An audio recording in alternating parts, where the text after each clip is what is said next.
Hi, my name is Jerry Wise. I'm a relationship expert. I'm an adult children of alcoholic expert. I'm the director for the Center for Self-Differentiation, and I offer office and inline services for individuals, marriages, and families. This video is entitled, Why My Relationships Don't Work. Adult Children of Alcoholics. This video is a video on the experience of ACA, and I do use ACOA and ACA interchangeably, Adult Children of Alcoholics. This is a video about the experiences of those who've been in relationship, and I wanted to share a few things from over the decades in working with ACAs and share with you some of the experiences they have shared with me about relationships and how difficult relationships can be for adult children of alcoholics, especially if we are not in recovery and especially if we have not done the recovery work in our own lives. They have even reported that they have been told, ACAs and ACOAs, that we are told there's something wrong with you. What is wrong with you? And maybe some of you have heard that from some of your spouses, boyfriends, girlfriends, partners. And what I know is this. ACOAs are doing the best that they can. They spend their whole lives trying to do the right thing, trying to think the right way, behave in the right way, feel in the right way, and that the very last thing they want is an unhealthy relationship with dramas, ups and downs, chaos. And so often they keep trying to do the right thing and to do relationships right and to find love and acceptance. These are things which often go eluded and are elusive for the ACA, and they were elusive for them when they were growing up. So we then go on a lifelong search for these aspects and for these things, often not finding them because of our brokenness and where we have come from. The problem is most ACAs do not know what they are looking for, and they've never learned how to find it, and have never practiced having it. So they don't know what they're looking for, they've never learned how to find it, and they've never practiced having it. It is hard to find what you're looking for when you've never seen it. And I think that's what makes it so difficult for ACAs in relationships. They're trying to live in such a way they have not had experience with, and then become very frustrated, have problems, broken relationships, unhappy relationships, and they wonder, why can't I be happy like those folks? I see these happy couples, or I see those people who are happy. Why can't I find that? ACA ask themselves those questions. These are some things that ACA report to me that they feel in relationships. Healthy relationships or stable relationships require consistency and stability. This is very difficult for ACAs. All we have learned growing up was inconsistency and instability. So we are calm in a crisis and are crazy or drama folks during calm. And I think that dynamic is very common for ACAs. It also is problematic for marriages and families when that dynamic happens. But that's something we should look out for. They also report having off and on relationships. They're in love and then they're leaving. Then they're in love and then they pull back. And that's what I call a pull or push relationship. They're either pushing or they're pulling. Pushing forward or pursuing, or pulling back and retreating. And that pattern goes back and forth and back and forth. ACAs often assume that unstable, toxic, abusive, and unavailable relationship is just around the corner. And so we end up being hypervigilant in our relationships. We can't relax. We can't be at peace. We can't be calm about relationships because we're always worried about what's around the corner. Because growing up, we were always worried about what's around the corner. Alcoholic families, addicted families were quite chaotic and difficult to manage emotionally. So the ACA becomes hypervigilant as an adult, and this does not allow them to relax, to chill out, to be calm. It's very difficult for ACAs to do that without recovery. ACAs experience sudden love changes, again from love one minute to anger the next, to coldness, accusing. ACAs, of course, feel unlovable and unworthy. And so they experience a very high degree of allergy to intimacy.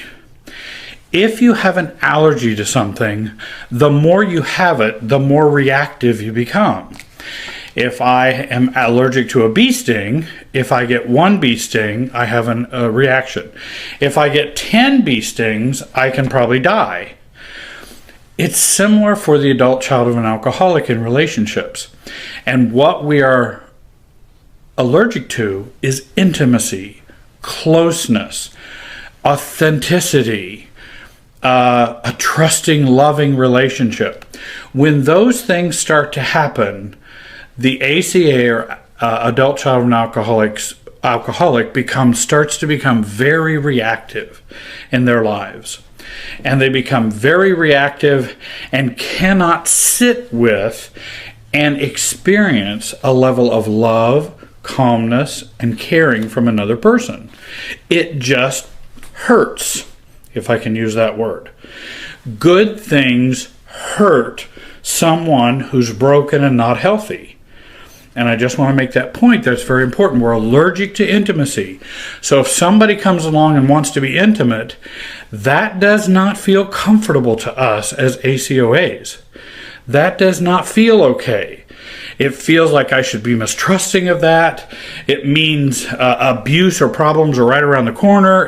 And that's a part of our allergy to intimacy. The ACOAs also talk about relationships in which their heads are full of family voices.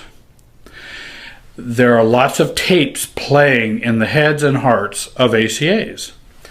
And those tapes and those voices are always running. You're not good enough. What's wrong with you? What did you do wrong now? You're unlovable. You're bad. You're wrong. You'll never do it good enough. Those tapes keep playing and those voices keep playing.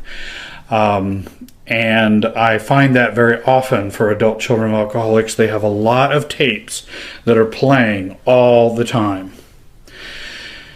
Adult children of alcoholics have lots of anger due to what I consider fear, rejection, shame, and abandonment. Because fear, rejection, shame, and abandonment are primary feelings.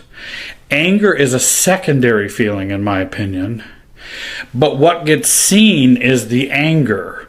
What's underneath it is fear, abandonment, rejection, unworthiness, shame, but what gets shown is often anger or withdrawal.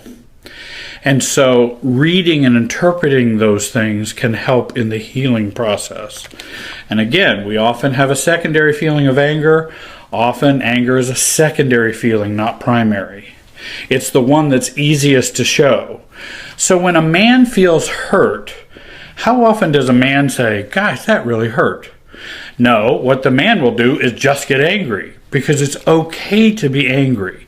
So there's the secondary feeling, but the primary feeling is I felt hurt. And I think particularly for men that's very common, but women it's also true as well.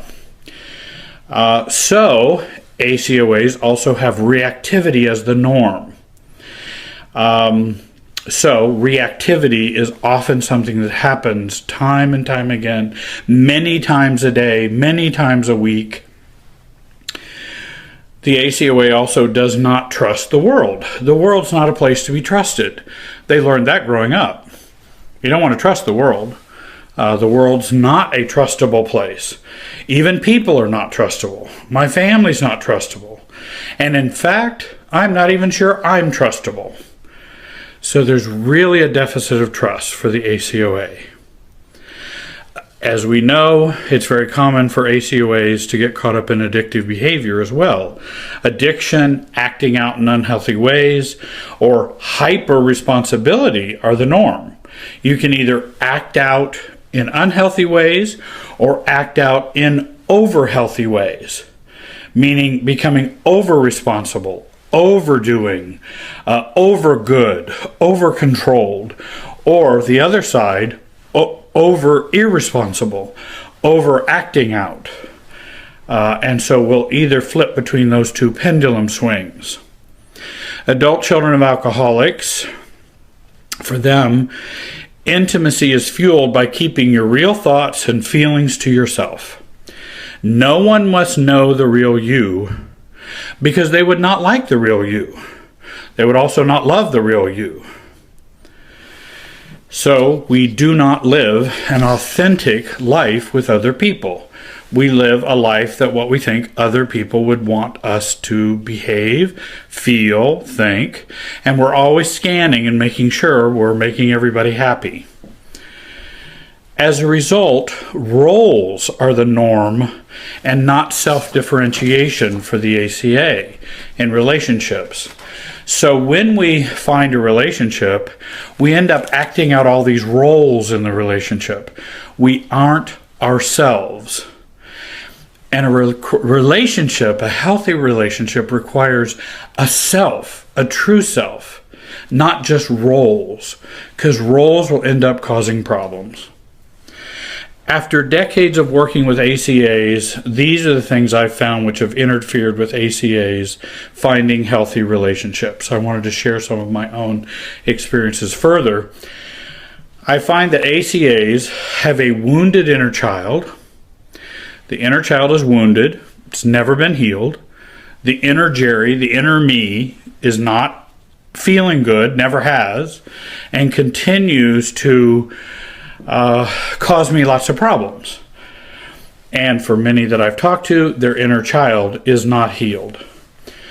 The ACA have unrealistic, broken, and even toxic expectations about relationships.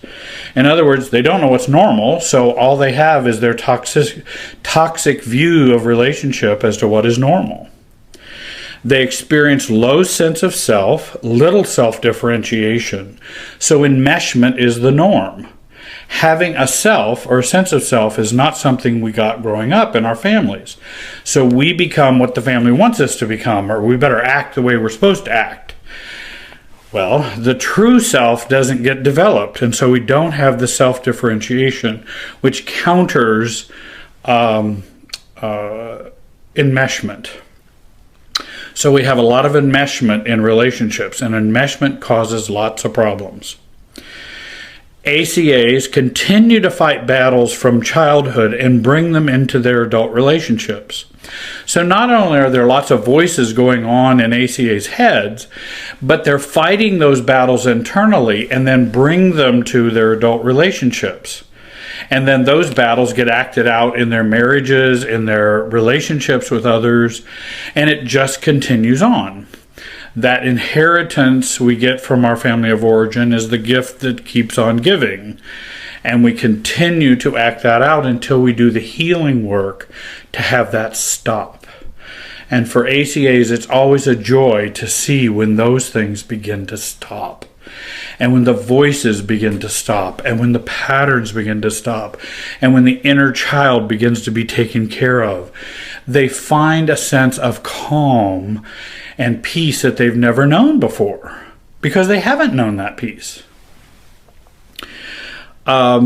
ACAs have an addiction to love caused by excessive neediness due to having few emotional needs met early in their life. And for many, this neediness is unquenchable, so that no partner could ever do enough or meet needs enough for the ACA. There's no partner out there that could meet the deep well of needs for an ACA and ACOA. And I usually try to educate folks about that, because that's not bad news, that's good news. Because you've got to stop looking to your partner to meet those needs, because they can never meet it enough. We must look to ourselves in our own recovery and healing to meet those needs. What I teach people time and time again is that there is no adult relationship that can heal childhood wounds. If you've been wounded by your parents, as adults, your parents can't fix those wounds. You must do the work of healing those wounds. I don't mean by that parents can't have a better relationship with their children, or parents can't even say, hey, I'm sorry for what happened. I really am sorry. But remorse is not the same thing as healing that. So I just am saying your parents, your family of origin, your husbands, your spouses cannot fix that which is broken in you. That's your work to do, and that's what the work of ACOA recovery is about. The bad news is others can't do it. The good news is you can. After many failed relationships, the ACA have been looking for healthy relationships. They often tend to, over years, give up. They settle for unhealthy relationships, or settle for no relationships at all, believing there's something wrong with their relationship partners or with them. They know there's something wrong because over years you kind of look at that and go, there's something not working. So I will just settle into living the fortress life, like a fortress or a castle. No one gets in, and I will just live that way. And many times, sadly, ACOAs or ACAs settle for the life in a fortress emotionally, because they can't figure it out. They can't find what they're looking for, so I'll just stay behind the walls. ACAs continue to wonder why relationships are so difficult, and wonder, how can other people seem so happy? They probably really aren't that happy. They can't be. So really, they're not happy. What I'm seeing is just an illusion. But really, ACAs feel very much a purity of heart, which I really believe exists, in that they truly want to be happy, and they truly want to find someone to be happy with. And that is their search. They just don't have the map, the road, the means, the recovery yet to do that. But it's not as though they don't have a sincere desire for it to happen. What I want to share with you here at the end of the video is that I would encourage you to get the big red book for ACAs, or Adult Children of Alcoholics. I'll try to put on the screen the website where you can purchase that book. There's also a great 12-step workbook for ACAs. I would strongly recommend that as well. And if you'd like to email me, I have contact information on the screen for you. I'll send you a complete listing of all my free videos on YouTube, explain the online process of working with me, explain fees, answer any of your questions you might have, and there's no pressure. I'm very easy to work with. Check out Angie's list for lots of recommendations, and I hope you will join our YouTube channel.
Hello everyone.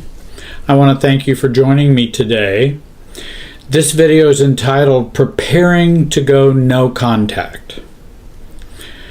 My name is Jerry Wise, and my practice is entitled Jerry Wise Relationship Systems. You can find me on YouTube, Facebook, and on other social media. I'm a life and relationship coach. I have been in the helping professions for 40 plus years, and I wanted to do a series of videos, and I have 3 planned. This is the first of those 3. And the first video is preparing for no contact. Second video is going no contact. Third video is self-care for no contact. Why would I do 3 videos on no contact? I've done a lot of viewing through the social media and on YouTube, and I find a variety of advice and coaching that is offered to viewers. Some of it helpful, some of it practical, some of it right on the money, some of it marginal, some of it even dangerous and I think unhealthy. Some of it is unwise, and some of it is great. So there's a wide variety of information on that. And I thought I would prepare and share with you a video that involves the emotional dynamics of going no contact. You can probably find other videos that would tell you, okay, do this, do A, B, and C. If you go no contact with a family member or with family members, these are the tips you should do in accomplishing that. And so there's that information out there. What I find missing is a lack of information about the emotional system or the emotional dynamics of going no contact. And that seems to be an area that I have more of an interest in, and I thought I would share my thoughts and feelings about this with you.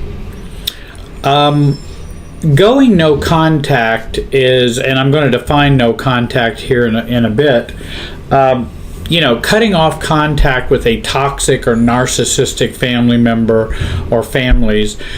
And that's what I'm going to primarily focus on. You can go no contact with an ex-boyfriend or girlfriend who's narcissistic or toxic or borderline or sociopathic.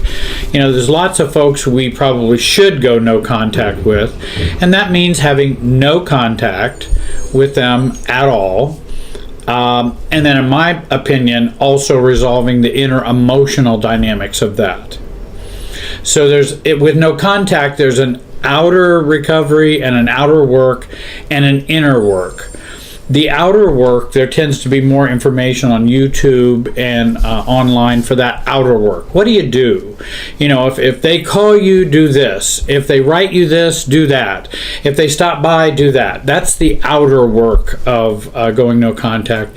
Then I believe there's the inner work of going no contact, and that's working towards having neutrality and detachment and practicing non-attachment to the target of the no contact.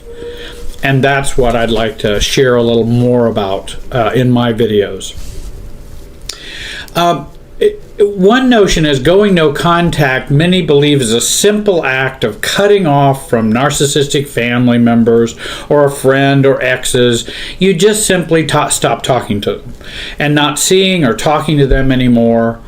But that's rather simplified, because that's like saying doing a heart transplant surgery and replacing a heart is like changing a tire. Well, there are some dynamics and some processes that are the same.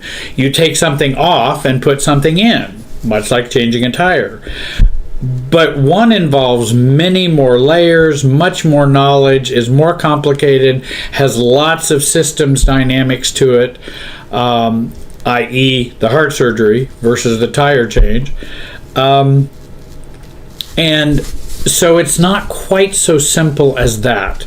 And I thought it would be helpful to help people understand it on different levels and on a deeper level, and they might be able to accomplish more for themselves and in their own lives with going no contact with someone who is toxic, sociopathic, borderline, narcissistic, the cluster B folks. And so bottom line, going no contact is not flying a Cessna. It's like flying a Boeing 747. And I believe that's why it's so important to have a guide or an anchor or a coach to help you with that process. While many of us could fly a kite, that doesn't mean we can fly a 747. And we could probably use some help to do that. And if you think going no contact is just like flying a kite, emotionally I think it's more complicated than that. Just historically, I know, and I was a marriage and family therapist, social worker, pastoral counselor, addictions therapist, worked in a psychiatric practice. I've had lots of experience working and helping people. And for many years, I think going no contact was not mainstream. It just wasn't common. The family was considered sacrosanct or very sacred, and you wouldn't tell someone to not have contact with their family, no matter how toxic they were. And that's unfortunate, because again, I think we thought the family was inviolable or should be untouchable. Because it's the family. And so that wasn't an option that was offered to a lot of people. And if you did take that option of going no contact with a family, there was a lot of cultural and social feedback and negative consequences and judgment and what's wrong with you, and that's your mother, don't you know? That's your father. What are you talking about? That's your sister. And there would be a lot of guilt and shame around doing that. So those who did it back then, 60s, 70s, 80s, 90s, in the 90s, even early 2000s, or that if you did that, you were kind of considered there was something wrong with you, not something wrong with your family. And so there's a lot of shame and guilt around that, and you wouldn't have a lot of support for doing that because so many people would not even consider that even as an option. They couldn't even conceive of someone not having contact with their family of origin because their family of origin was not well. They just couldn't even think of that. And if someone did do that, they would think there's something wrong with them. And that was not a good thing and not supportive for people who needed support.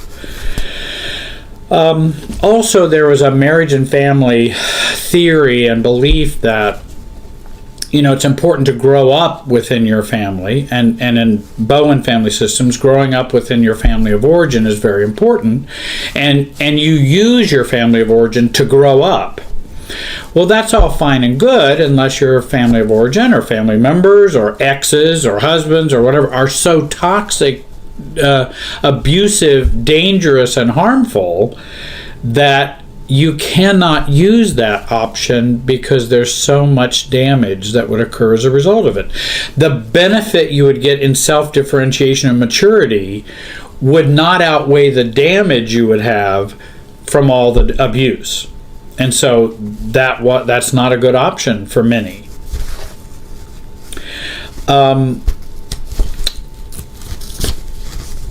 As we know, there's different levels of contact with family members and with people who are toxic.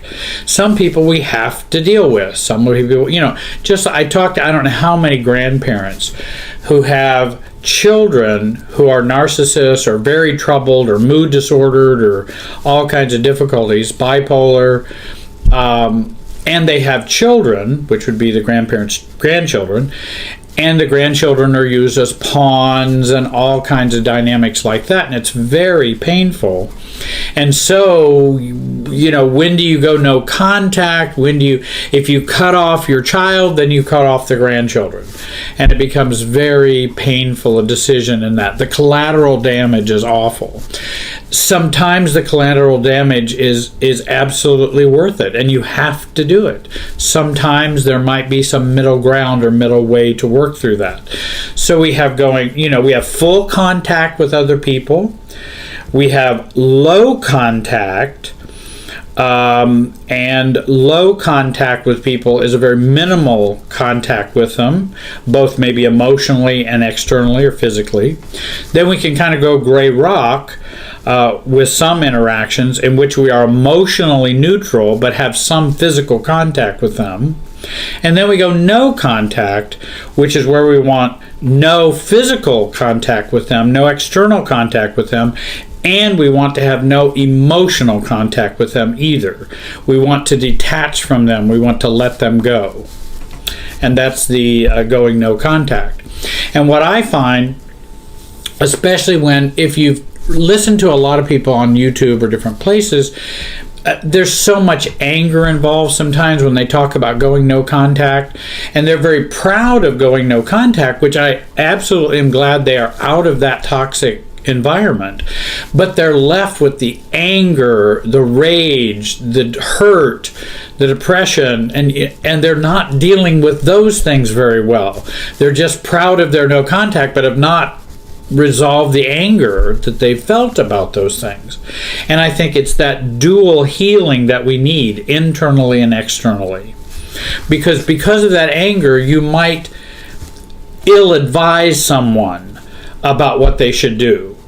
And that's true for any therapist, that's true for any coach. If you're not dealing with your own issues, you're going to project those onto your clients, your patients, the people you're helping, the viewers that you have on YouTube.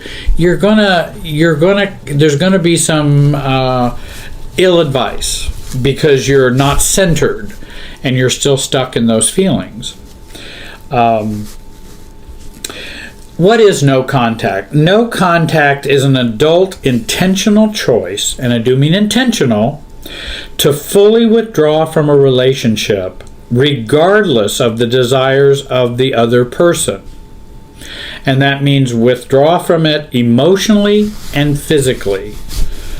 No contact, we're not going to talk, we're not going to communicate, and I'm going to withdraw from it emotionally, and I'm going to work to do and live non-attachment, and use non-attachment as my process to in the relationship I have with you. I wish to break that relationship in which we don't have any. And that's often not done by just a day's decision, and then you just say, I'm not going to call him anymore. Okay, that's over. Relationships are more complicated than that. And that's why I say it's a recovery work versus simply a snap decision. No contact is a work of recovery. And so that's a part of how I view no contact. And I definitely recommend that you use a guide, professional, coach, or therapist to help you with the decision to go no contact. This video is about preparing for no contact. Use a guide, use an anchor, because I really think that's going to help you be more successful and heal much better. We don't want to go no contact out of reactivity or a lack of a sense of self, or just out of our inner child who's upset or reactive. This decision should be made by our inner adult along with a loved inner child. If we do it out of reactivity, then in many ways we are perpetuating the relationship we had with the no contact folks. For example, if a family is toxic to a child and scapegoating them, mistreating them, abusing them, and then out of the child's reactivity as an adult, we're an adult now, and we're tired and mad about it, well, I'm just going to shut you all down, I'm not going to do anything with you guys. The problem is now I'm kind of solidified or cemented in that scapegoating role. And I haven't broken out of that, out of my role and out of their dynamics. I'm fitting in to the family and using no contact to fit in as a scapegoat. So I don't want to fit into the family dynamics. What we want to do is do something different. And that's where it'd be A, we just keep doing what we've always done with the family. B, I'm going to be reactive and I'm going to say, I'm getting out of here. I'm tired of being a scapegoat. See ya.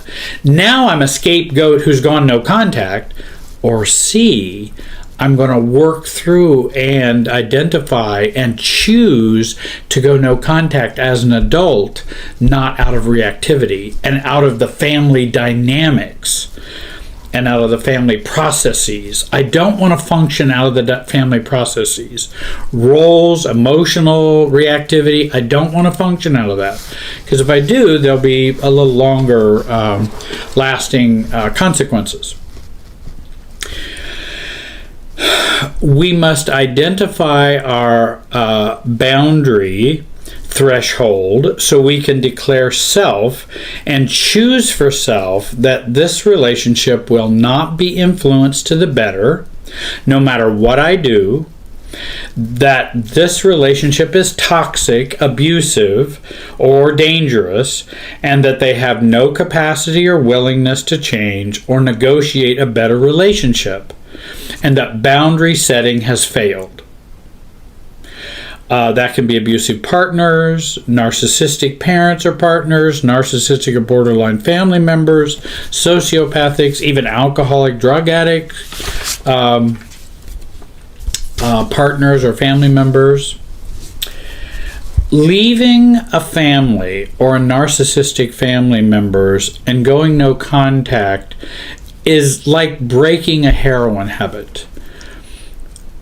It is also likened to divorce from a very long marriage. And you don't just heal from that just by signing the divorce papers. There are many levels of healing that go along with that. And we are very imprinted, often enmeshed, often emotionally dependent, often driven by the family dynamics, often a part of the family super self that we've become a part of, that just saying, okay, I'm going no contact, doesn't resolve all that. And so we want to look at all that so that we can begin to really get free and really have liberation and really have joy and really have our own selves and not just be a part of a mirror reflection of the family, only an opposite reflection rather than their reflection. So we need to begin to prepare for, we're going to feel some discomfort, we're going to feel some anxiety, feelings of rejection or abandonment, grief, regret, aloneness, guilt, and other feelings. There's going to be cultural guilt and shame, because if you talk to other people, they're going to go, what did you do? Wait, you don't have any contact with your family? Or you don't have any contact with your parents? Well, what's, again, that notion of parents and family are sacrosanct. They're sacred, and they and honor your father and your mother. I'm going to be talking about that in a later video. What do we do with honoring our father and mother? For those of you who have a Christian and Jewish or Abrahamic faith. But culture will say, oh, there's something wrong with you if you're doing that, because they can't be that bad. And they did birth you, and your mother did take care of you, and your father did provide food in the house, and there'll be all that kind of cultural shame and guilt, societal disapproval, and fear, because they may be triggered in their feelings about their family because you're making a step of differentiation and wholeness, and that threatens them because they're going, man, you mean somebody can really do that? Gosh, my parents are horrible, and I don't want to have to deal with that. So they can be fearful if you raise that. And then there's also the religious tensions, like we mentioned, the honor your father and your mother, and you're supposed to treat them with total respect, love, dignity, and be a doormat for them no matter what they do. That's kind of because they have an honored position. Well, having been a pastor in the past and a bishop, I think I can talk to some of that, and I hope to do that in the future. So we want to, in preparing for going no contact, we want to be practicing non-attachment, which I'll be talking about. We want to also look at inner bonding. Again, a book by Margaret Paul, which I really like, called Inner Bonding, because we want to begin to bond with ourselves as we're detaching from the family. So you're attaching and detaching at the same time. And we will replace our family member, our partner, our boyfriend, girlfriend, siblings, whoever we have gone no contact. We will be replacing them with us, with ourselves, to begin with. And then we want to begin to replace and build a new family, new support, new people in our lives. Well, what are some of the signs that in preparing for going no contact, what are some of the signs that you might need to go no contact? I did share some of these I've added some that I'd like to share with you. I did share some of these with a live broadcast that I did a couple months ago. If you go to my YouTube channel, Jerry Wise Relationship Systems, you can find that live broadcast and also hear our whole discussion with viewers also about going no contact. So, one of the things I think of that this is a systems added sign that maybe you should go no contact. In family systems, when we try to make a change within a family, and I make a decision to do something different or play a different role, I'll get resistance from the family or resistance from others because they don't like that. They like the normal family dynamics. And so they'll say, well, Jerry, why are you doing this? I mean, are you sure? This doesn't seem quite right. And then if I continue to maintain that position, then they move to, you really should stop doing that. We don't like that at all. You need to stop being the way you're being. And then thirdly, the third stage of resistance is you better stop or else. And that's what families will do. But if we can go through all three stages, for most families, they will come around and accept a new you to a greater degree. If they stay in that third stage of resistance, which is you better stop this or else, and there are consequences and all kinds of bad things that happen, if they stay stuck in that stage, then that may be a reason to go no contact. That might be one of the signs to help you go no contact.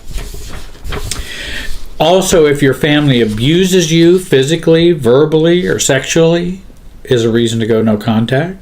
Your family abandoned you forever and now they want you back. There's financial abuse involved. I've been talking with clients recently, and I've got a number of people who are being financially abused by children, by parents, by siblings. And if you have financial abuse, then you may want to go no contact. They show no remorse when you tell them that they hurt you. They don't care, doesn't matter, you deserved it. Your family wrecked your marriage or relationship. Therapists, coaches, pastors, whoever have told you to go no contact, that might be a sign you might consider going no contact. Your family's love is really purely conditional. It's always conditional. We love you as long as you do this, and you are this, and you don't disagree, and you don't, do what we don't want you to do, because if you do, we'll withdraw that love.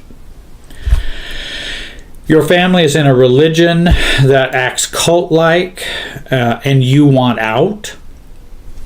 You may have to go no contact. You can't remember a discussion with your family that didn't result in your tears. You may want to consider no contact. You live in fear, not knowing how your family will behave from one day to the next. There's so much volatility in their lives. Multiple people have told you that they think your family is very toxic. Your relationship with your family is all about one person or every person but you. They did something unforgivable, killed your favorite pet, chose strangers over you,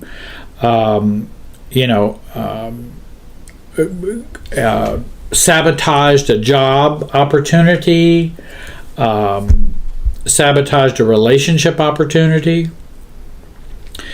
They regularly use no-win mind games to manipulate you and to control you.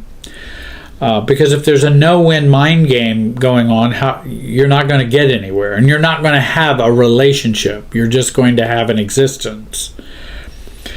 Your family put you in a horrible situation. They raised you in a drug den. They purposely gotten you fired just so that you wouldn't leave them. And again, those mind games can be gaslighting, emotional blackmail, guilt trips, lying, and those are some things you might want to consider. I added some other of my own. When self-differentiation, neutrality, and boundary setting has failed, then you might want to consider no contact. When family member or members have no insight and are in denial, complete denial, and are abusing you and misusing you. That can be in denial due to mental illness, denial and lack of insight due to alcoholism, and that their illness affects you in many negative ways. And that's after, let's say, for alcoholism, you've gone to Al-Anon, you've gotten support, but there is no sign the alcoholic is going to change or the drug addict is going to change. And it's hurting everyone. When any personal knowledge is used as currency in the family, no confidences are held, no discretion is used, and your personal information and facts about your life are weaponized. Your father asks you how much you're making at your new job. You tell him, and he says, well, I know how much you make. I know you can afford this for me. That's weaponizing and using your personal information for his own purposes. When if you told him how much you made, that was just something you would tell him and hope would be respected and not abused or manipulated. So what about preparing yourself? Well, remember, going no contact, we become the great truth tellers when we go no contact. We are breaking the family trance for us.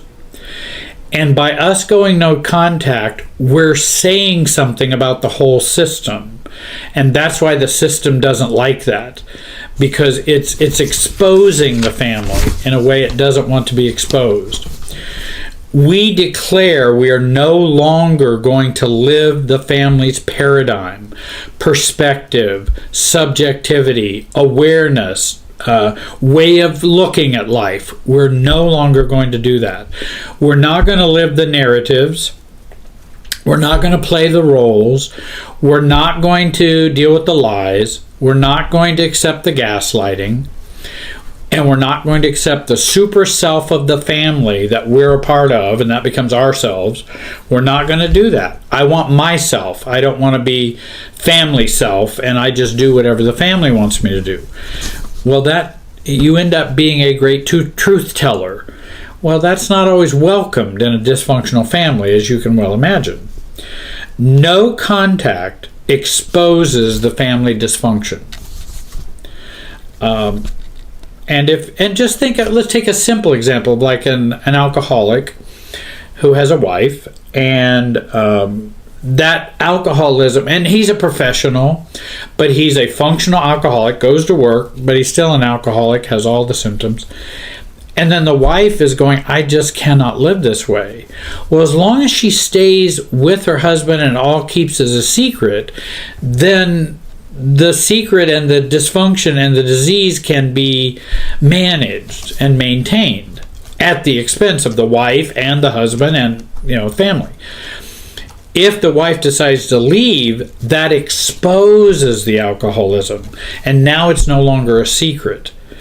And so that's why there can be a lot of anger or frustration with someone who leaves, because they're exposing what they want and what the addict, alcoholic, cluster B person wants to keep secret. Begin to view your spouse, partner, family members as people, acquaintances, neighbors, rather than emotionally endowed images. In other words, this is just Betty. This is not my mother. This is just Betty. And so we begin to put them into a realistic view as we think about them and going no contact. We take them off the pedestal or being deified or being that mommy and daddy versus, like in my family, Cedric and Joanne, And again, they are those socially accepted masters over you, which is what our culture believes in terms of parents. But again, some don't go no contact with parents. They'll go no contact with a couple of siblings, or maybe even one sibling.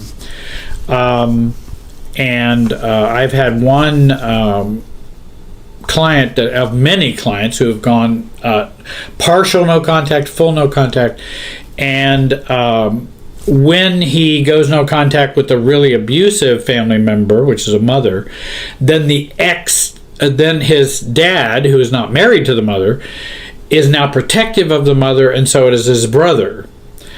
And they're not even accepting the fact of how the mother treats the son and how awful he treats him. So and again, he's exposing mom's narcissism, and the dad and the brother doesn't want that exposed. I would recommend that you get a guide, a therapist, a coach, or a pastor with some family systems knowledge. I think would be helpful. Find a support group, ACOA, ACA, Adult Children of Alcoholics. There are some adult children of narcissists. There are therapy groups. There's Al-Anon, adult children of dysfunctional family groups, 12-step groups for support. Prepare for the internal battle. And there may be some relapses, which is okay, but we're preparing for the internal battle. We're looking for progress, not perfection. And process through, do I need to grow up in this relationship and become more differentiated? Or is this relationship more toxic than the benefits I would get using them to grow myself up? I think that's a very good question, because I have a lot of people come to me and say, should I go no contact or not? I have some people, and I've been aware of some people who've needed to grow up within their family and could, but took the no contact approach. Then I have other people who are trying to grow up in their family, and their family is so toxic that it's so difficult to grow up, but they don't choose no contact. So I think it's good to have a guide to help you as to which way to go. Remember, going no contact is outside the norm for society and most cultures and most all families. There will be resistance. You may have the most resistance coming from yourself. And that's another thing to remember. The guilt, the shame, giving up dreams and fantasies about the family you always wanted, the anger, the sadness, the hurt. I'd like you to look for a couple more videos I'm going to be doing. One's going to be on going no contact. The second's going to be on self-care for no contact. I hope that you will reach out to me if you would like more help, or if you would like to work with me. My contact information is below. It's listed there. You can find me at info@jerrywiserelationships.com. You can send me a message and I'll reach out to you. I do get a lot of requests from people, so I hope you'll be patient, but keep trying to contact me. I will contact you. There have been few, if any, I've ever not contacted back. And that's only because they sent me information, sent me their name and a question, and never put an email on or a phone number. No way I could get back to them. So please be sure to put a way for me to contact you. I hope today has been a help in talking about preparing for no contact. It's not an easy topic, not an easy subject. I hope we can begin to learn how to drive fly the 747 rather than the Cessna, and maybe we'll be more successful in in going no contact. Again, I thank you for joining me today, and have a great day. Hi everybody. My name is Jerry Wise, and I'm a life and relationship coach. I've been helping people for 40 years to learn to self-differentiate and to understand family systems, and also to apply that to their recovery and healing to both individuals, couples, families, businesses. And I've got probably 250 or so videos on YouTube, and I want you to subscribe to this channel. Which you can see above to press subscribe. I'd also like you to join this channel for $1.99 a month. You can support getting free videos from me because they take time and energy to do that, and we're very glad to have someone who's helping to support us. I also want to mention that I've got a workshop coming up on February the 6th on Saturday 2021. And it is entitled Getting Your Family of Origin Out of You. And we do all kinds of things which you may participate in or not. It's up to you. If you just want to watch, you can do that if you join us. I also do role plays, teaching. We do a number of things to try to help you integrate getting your family of origin out of you. Also, if you join as a paid member, $1.99 a month or whatever, you can get clips of what we're going to be talking about in the workshop in the exclusive content. So I wanted to let you know that. And we're going to be having videos of clips of what's going to be taught in the workshop coming up. This video is entitled Overcoming Systems Feelings. Viewers and clients often ask me about systems feelings and their role in us, their role in the system, and how to overcome them. So I wanted to talk a little bit in this video about that. Since, as you've listened to other videos of mine, and I have many of them, I talk about how we are all so closely connected emotionally. The emotional field that we operate in from our family of origin and in our adult relationships now. We are closely connected, and systems feelings awareness is especially important if we want to recover, if we want to be able to function well in business, in our marriages, friendships, and in other adult relationships, and parenting as well. It's important to be able to identify when the system is creating feelings within me that require me to function in a certain way, to maintain the system homeostasis or balance. And for many, it's a dysfunctional balance. In other words, those roles that we feel stuck in are often driven by systems feelings, and we stay in those roles, whether at work or in our marriage or in our family of origin. And of course, the family of origin is core because that's where many core triangles, many core roles is what were ascribed to us and what we took on and have taken on into adulthood. Let me give you an example. And this is a real example, though I've hidden the information about the person so you don't know who they are. Growing up in a physically abusive home or family of origin, an abusive brother complains to another brother how much of a gold digger your wife is and how you married poorly. Though this was not true, she's not a gold digger, and he didn't marry poorly. But the brother believes he did because of his triangles and his issues in the family of origin, or feeling abandoned, and he didn't want his brother to get married because he wanted to keep him as kind of a best friend, though a dysfunctional best friend. When he says this, hey, your wife's a gold digger and you just married poorly, and I don't know why you stay in that. The other brother feels shamed by a lack of acceptance from his brother. We can also feel guilty that we're not making our brother happy. We feel worthless that my other brother does not accept my wife and my adult choices.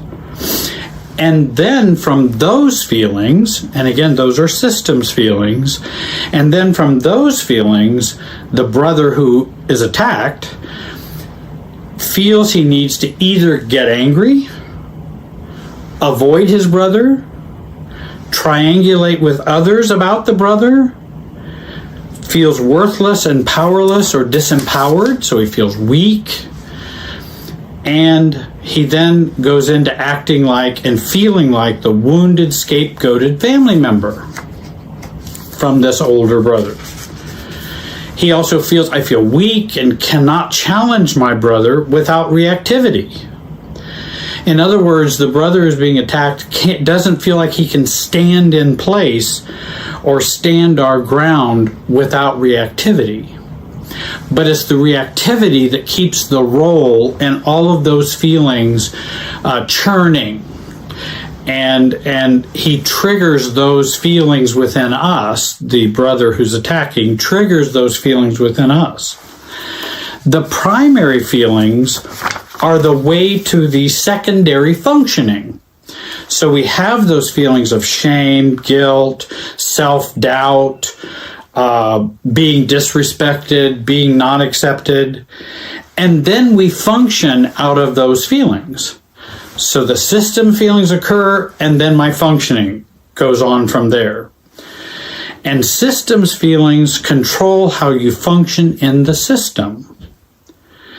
And I always ask people, what do these systems feelings communicate to you when you have them? What does it communicate to you to do, to be, to function? Because that's their role. And the primary question at the beginning of this video is, how do systems feelings make me function? Because that's so core to understand that, and also to breaking that emotional field in which we're so connected or enmeshed, and to detaching so that we can truly be self-differentiated and be ourselves. Systems feelings regulate our emotional and behavioral functioning. When you have feelings that regulate your emotional and behavioral functioning, generally those are systems feelings. They're there for you to stay in place. They're there for you to stay and operate like you always have. Now, why do I say this? Let me make sure I have... Yeah. Why do I say this? Because if these feelings were not present, how would we respond to the brother? If you didn't have those feelings when he makes that attack, how would we respond? We would probably respond like in a straightforward response, and we'll call the older brother Jack. The attacked brother is the younger one. Jack, that doesn't even make sense.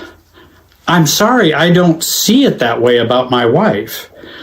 And if you continue to want to come between Jenny and I, you'll force me to communicate less often with you. And I don't want to do that. That isn't my preference. It's not my desire. We might also, if we didn't respond to those systems feelings, or we did not have them, if they weren't being triggered, we might respond in a playful way.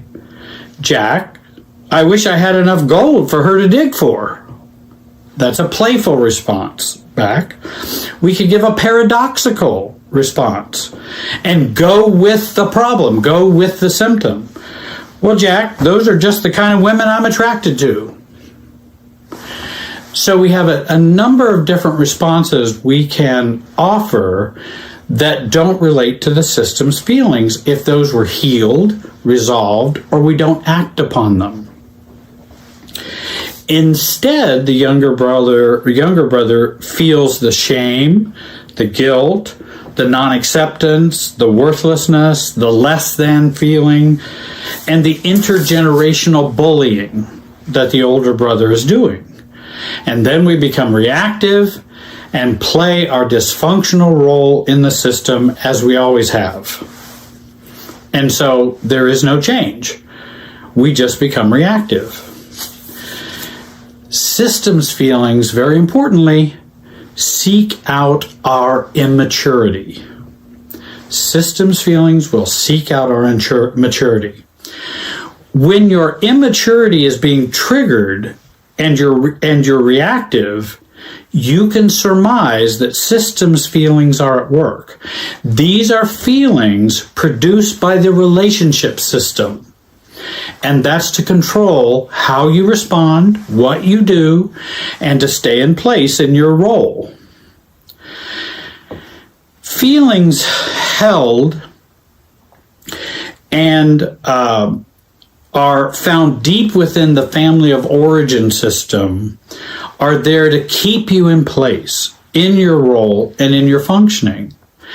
And oftentimes, like in this example, those feelings were very old feelings from an abusive, physically abusive home that he grew up in. And it keeps him held in that position. His brother's now taking on the role of the abuser, so to speak, the negative one, the one that puts someone down because of his own interests. And then that triggers the younger brother, and he stays in place. Systems feelings we are supposed to react to.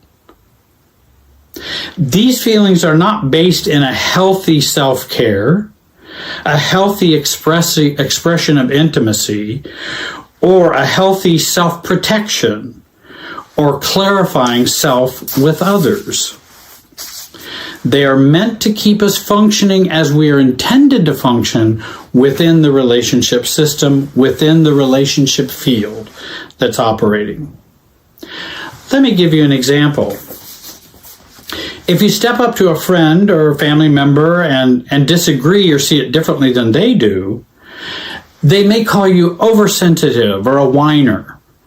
This then communicates to you to stay in a one-down position or attack position to defend, withdraw, triangle, or blow up. And if we do any of those things, we will keep the status quo. All of these responses keep us in our same roles, and we function emotionally that way. Again, this is what I call change without change. When someone calls us a whiner and oversensitive, then we feel hurt, then we want to react, and then we'll react, which is a change, but it's a change without changing the core of who I am as I function in this relationship. It doesn't change that. Systems feelings are absorbed from the emotional field to stay stuck, to keep playing the same game. So how do we overcome systems feelings? And I have a couple of videos on systems feelings. You might take a look at those in my listing. I also have some playlists that talk about those things. What we want to do is zoom out.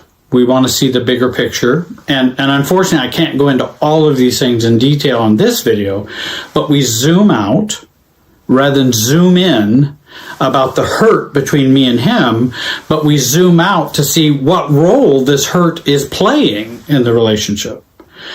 We don't want to absorb those feelings or absorb what they're sending our way. We want to observe it. We want to see it, not absorb it. We need to resolve our beliefs and their valuing of you within you. For example, if you're oversensitive, if they say you're oversensitive or a whiner, you have to decide if you are oversensitive or a whiner. Oftentimes we'll mistrust ourselves or trust them more when actually what we said was just simply stating something different than what they believe. It's not it's not oversensitive, and it's not whining. But we will take on that oversensitive and whining label within us emotionally. We also want to take time out. If we feel that happening, take a break, take time out. Say, well, I'll have to get back with you. I'll talk with you about that. And explore by zooming out what's going on in the relationship. We also can decide, I'm not going to accept that feeling. It's not mine. So when he goes, you're just a whiner, you're just a baby, why don't you grow up? That's shaming. Am I going to accept that shaming feeling that comes from this system? Am I going to accept that? No, I don't. I'm going to decide not to accept that feeling. That's ridiculous. Resist throwing any emotionality back and don't act on those feelings.